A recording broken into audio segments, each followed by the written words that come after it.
Hello, this is Valerie Aiello, and you're listening to Idea Diary. Thanks for coming back to my office and hanging out. All right, today I have an Ries solo book. I just have a couple more of these, and hopefully that will be it. Today's book was, I believe, written in 2005, but I don't know if that was just the audiobook was written then or recorded then because I saw somewhere else this book was written in 1996. Somehow the dates are getting messed up with some of their books, at least with the online information that I'm finding. This book was called Focus, and the tagline was "The future of your company depends on it."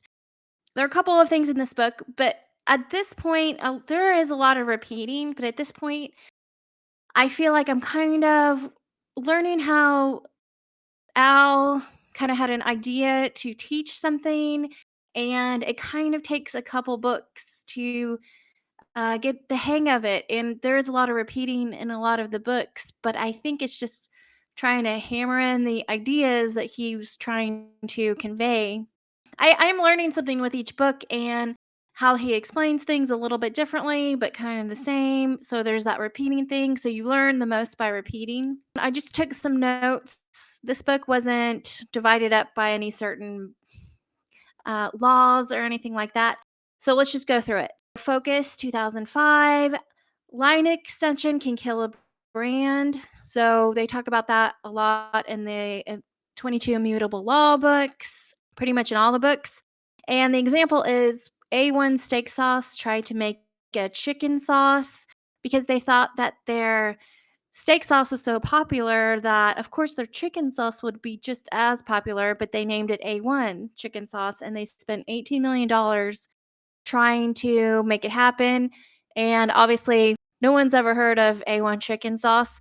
So we know how that went. Also, he talks about buying and selling line extensions is not a business. And I think if you look at AT&T, what they've done probably since after 2005, 2010, 2015 was, I think, the worst. They bought a bunch of stuff that was like obviously going downhill. Like they bought DirecTV in 2015 and then they tried to sell it and they couldn't because nobody wanted to buy it.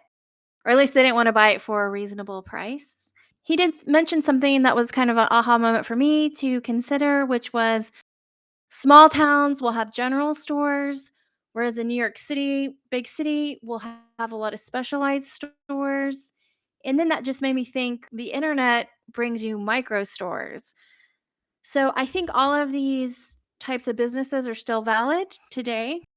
I think it was something that I never thought about that, yeah, if you live in a town with 500 people, businesses run differently. Like, of course, everyone knows that, but I don't know, it was just something to consider while you're planning your own business. You can do different things in different areas, obviously. Specialization can make countries rich, and specializations can make companies rich. And I would go all the way down to specialization can make people rich. If you're a lawyer, a plumber, electrician, yoga teacher, being specialized does help make more money or it makes it easier. So he talks about convergence, which in other books, he talked about convergence. Companies don't converge, they divide to keep living. So the way that he explained that in another book was that the radio, started at a certain point, then it was AM radio, then FM, then satellite, then, on and on and on. It always kept growing into something new and different things, but it was still a radio. But in this book, he kind of talks about, we don't have radio, TV, computers. That would be crazy, but it's actually that's what we have now is everything is a computer. Your TV is now your computer or your TV is now your computer, your radio's your computer. I mean, you can have a real radio and that still exists, but things are converging in a way. So that would be like a thing that didn't age well as far as his one of his predictions. But I think the point is that through when he's talking about this, the future had always been that things didn't converge into one. It would always divide to grow. He also talked about an electronic wallet being a crazy idea, like who would want that? And it's like, yeah, that's kind of what is happening. So I don't think that he's trying to be like a future predictor person. And I think he might have a great answer for that if he was asked, what do you think about convergence in 2022? And he is still alive, by the way, but in his 90s.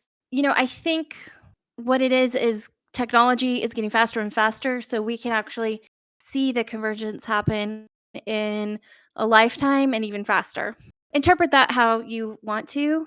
And he talked about Toys R Us, and what Toys R Us did was buy cheap and they sold it cheap and they dominated the category for a while. And I think when this book was written, they were still at number one, but obviously Toys R Us has died since then. And people think that Amazon killed Toys R Us. So I looked it up because I was just curious. And apparently, Amazon did not kill Toys R Us. The investors loaded it with debt and drove it into bankruptcy. And also, they didn't spend any money on the shopping experience. It was just a cold, cheap warehouse of toys. And that is not how toys sell in person, I guess. They had a chance, is what I'm saying. The next thing is that managers need to be specialized if you're going to hire a manager. In the book Bottoms Up, this was something that they talked about. And in Bottoms Up, they talked about you want your lower tier of your employees to build your marketing plans and your strategy, and then go up to the executives and the managers because executives are the furthest away from real people and what real people want and probably what their customers want because they just have a totally different life than, say, a normal person. And the middle managers mess things up because they don't want to be the one that made everything fall apart. The middle managers will want to diversify their techniques and their strategy just to cover their own butts instead of doing what's right, which is to focus, in Al's opinion. Another thing that middle managers do is that they think that growth is never bad, which growth can be bad in certain situations, which is when you're diluting your brand and your message and your focus. Might seem good in the beginning, but it ultimately, historically speaking, ends up watering down your brand and you end up losing your spot in the ladder of the mind of the consumer. Again, they talk about selecting your category. You have to decide if you want to be better or different. And better is usually only for the number one spot. That doesn't mean the product's better or that the people are better. It just means people think that they're the best because they're the number one spot. Companies can be taken off the number one spot, but until that happens, everyone's going to think that they're the best, whether they are or aren't. It doesn't matter. Whatever the reality is, it doesn't matter. And leaders own their category. They own a word in the mind of the consumer. And if you want to beat the number one spot, or you can be happy being number two, there's nothing wrong with that. But if you do want to beat the number one spot, you have to be different and probably create a new category. So the example is for that is Dell Computers. There are all these major, huge companies trying to make it into the computer market. But for whatever reason, Dell Computers succeeded, even though it was one guy that started out of the trunk of his car. The way that he was different was that you could order a computer by phone. You didn't have to go into a store or meet someone in person. In the 90s, it was, I guess, a huge deal that you could order a laptop over the phone. And they started with just selling to businesses, they didn't sell it to the public. And then they ended up selling to the public. And it was very successful for a while. That's how they made themselves different from the IBM computers and the Macintosh computers. But they ended up failing because then they tried to go into MP3 players and television sets. And I think they tried to do a retail store. They tried to grow, but they didn't do it in a focused way. So they ended up losing the spot of whatever spot they had. And I'm not sure if everyone knows what Dell is. I was alive during the 90s and I'm from Austin. So that's where Dell Computer started. So I know what that is. Sometimes I don't know what the whole world knows or doesn't know. I didn't know that Stevie Ray Vaughan was like a successful musician throughout the entire world. I thought he was like a local artist musician until I moved out of town. So sometimes you don't know what other people know or don't know. He talks about defending your leadership spot by only launching second brands if you want to grow your company. The example for that is GM Motors will brand each style of car that they're working on, or a restaurant conglomerate will have Taco Bell and Kentucky Fried Chicken and Olive Garden and what's that? Red Lobster. They'll have different restaurants, but all under different brands. This goes along with, because I always think about record labels. How does a record label become famous for being the record label? And then also help use that as a launching pad to promote all these other bands. It's okay to have like a main company. So, like the company that owns Cascade and Palmolive, they own all these different things in the grocery store, but they're all individually branded. It's not Palmolive everything. They make everything have its own look and feel. That makes it easier, I guess, to focus it on individual brands. He talks about the market isn't driven by what customers want. The market is driven by new ideas. So that was kind of an interesting thought. He says, focus takes time.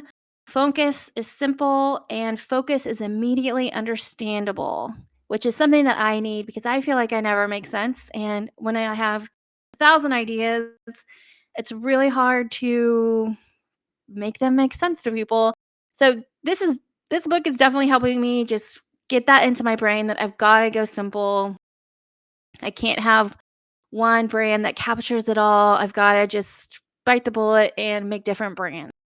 Even though it's a little bit more expensive, I got to figure out the hack to do it. In this book, he also talks about needing competition. For whatever reason, he's saying in this book that you're not a business if you don't have a competitor, and you need a competitor to get better and to, just in general, make your product more awesome, which I kind of agree with.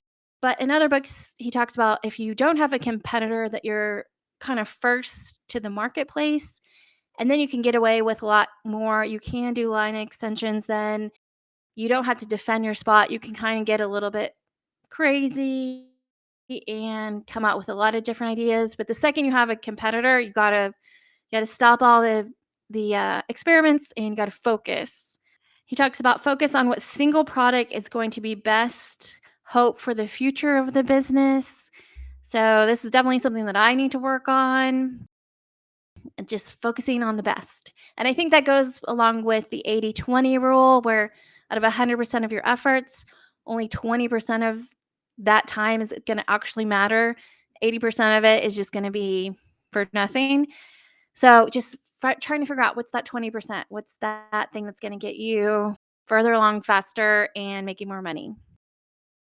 He talked about a decentralized company helps with motivation, but it's horrible for focus. So, for example, I guess a good example is NASA, where they have everyone just working on exactly what they're working on, but they don't know what the whole picture is, but they feel really great going to work because they work for NASA, and NASA has this great reputation, or, makes them seem special, but it's actually not good for production and actually making things. It's better to centralize your company and get really focused and get everyone on the same page and everyone working towards the same goal. So he goes along with talking about focus is not a strategy, focus is not forever. The whole focus is simple, focus is easily understandable. Focus does not appeal to everyone. I feel like that's an important thing to remember.